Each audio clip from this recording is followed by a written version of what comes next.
हाय। आज का टॉपिक सर्वनाम। सर्वनाम in English known as pronoun. Noun जो संज्ञा है एंड प्रोनाउन सर्वनाम। संज्ञा के स्थान पर आते सर्वनाम कहलाते।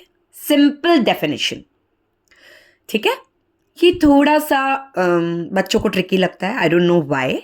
I hope this video helps. 6 भेद होते हैं सर्वनाम के। प्रश्नवाचक, निजवाचक, निश्चयवाचक, अनिश्चयवाचक, संबंधवाचक एंड पुरुषवाचक। I'll try to clear the concept in this video. प्रश्नवाचक, as the name suggests, प्रश्न, ये क्वेश्चन पुटअप करेंगे शब्द। एट लास्ट एक क्वेश्चन मार्क भी होगा, प्रश्न सूचक चिन्ह भी होगा। बच्चा किससे मिलने आया है? किससे? जब आप ये प्रश्न पूछेंगे तो आपके पास एक उत्तर मिलेगा कि वह अपने भाई से मिलने आया है। तुम किसके बेटे हो? मैं अपने पिताजी का बेटा हूं। दे आस्क क्वेश्चन और इनके लास्ट में एक क्वेश्चन मार्क होता है। सेकेंड इज निजवाचक। व्हाट इज निजवाचक एक्चुअली? निजवाचक अपने आप से रिलेटेड होता है। यही 3 वर्ड्स दिखेंगे आपको, स्वयं, अपने आप और खुद। सेंटेंस देखते हैं। मैं स्वयं बोतल भर लूंगी। देखिए, अपने आप पर जोर दिया है। मैं खुद कर लूंगी काम।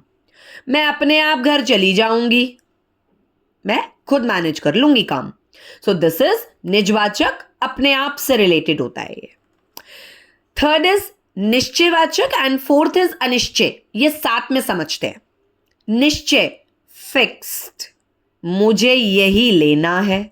बच्चे अपने पेरेंट्स के साथ मार्केट जाते हैं तो कभी कभी अड़ जाते हैं ना, मम्मी यही लूंगा। मम्मी 10 ऑप्शन दिखाती है, बेटा कुछ और ले ले। नहीं मम्मी यही लेना है, मम्मी यही पसंद है। तो ये बेस्ट एग्जाम्पल होता है निश्चयवाचक का। मुझे यही लेना है, मेरा घर वह है। क्या कोई अपने घर को गलत पहचान सकता है? नहीं। तो ये सर्वनाम फिक्स्ड होते हैं, निश्चय मतलब there is no doubt about it. No doubt, we are sure. Now the fourth one is अनिश्चयवाचक. Now we have a doubt here. We are not sure about the thing. जैसे मुझे किसी ने मारा। अब आप बैठे और पीछे से आपके हेड पे टैप हुई है तो आपको लगी तो है, लेकिन किसने मारा है ये आपको पता नहीं है। जब टर्न करेंगे तो पता चलेगा, ओ ये तो मेरा भाई पंगे ले रहा था। तो मुझे किसी ने मारा इज अनिश्चयवाचक। दरवाजे पर कोई आया है। ऑब्वियसली अगर दरवाजे पर नॉक हुई है तो कोई तो अवश्य होगा, बट कौन है ये आपको तभी पता चलेगा जब आप गेट खोलेंगे। तो देयर इज अ डाउट। दाल में कुछ गिर गया। क्या गिर गया जब आप उठाएंगे तभी पता चलेगा कि वो क्या था। तो यही फेवरेट सेंटेंस है, कोई और कुछ में से ही आपको एग्जाम में दिखेगा। एक और है, कहीं से बदबू आ रही है।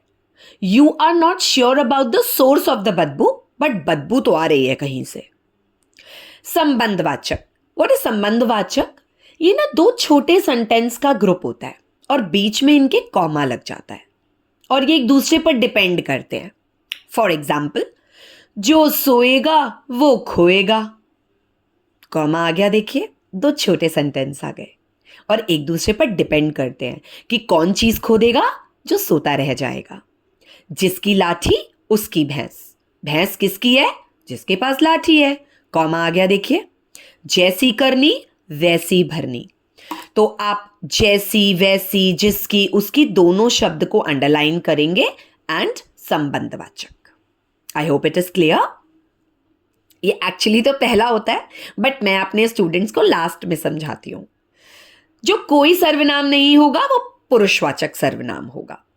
फॉर एग्जाम्पल, ये 3 पार्ट में डिवाइड किया गया है, बोलने वाला, सुनने वाला और जिसके बारे में हम बात करते हैं। First person, second person and third person, ये पर्सनल प्रोनाउंस कहलाते हैं। मैं बाजार जाऊंगी। ये देखिए, ना तो ये प्रश्न है, ना ये निज है, ना ये निश्चय, अनिश्चय और ना ये संबंध। एक नॉर्मल लड़की कह रही है मैं बाजार जाऊंगी। मैं अंडरलाइन होगा, या हम बाजार जाएंगे अंडरलाइन होगा, एंड ये पुरुषवाचक का पहला होगा। तुम खाना खा लो, तुम। आप खाना खा लो, तुम और आप दोनों सेकंड। वह बहुत मृदुभाषी है। अब हम ना अपने बारे में बात कर रहे हैं ना सामने वाले के बारे में, हम किसी तीसरे व्यक्ति के बारे में बात कर रहे हैं कि वह बहुत मृदुभाषी है। तो दिस इज पुरुषवाचक की third category. I hope it is clear. Thank you.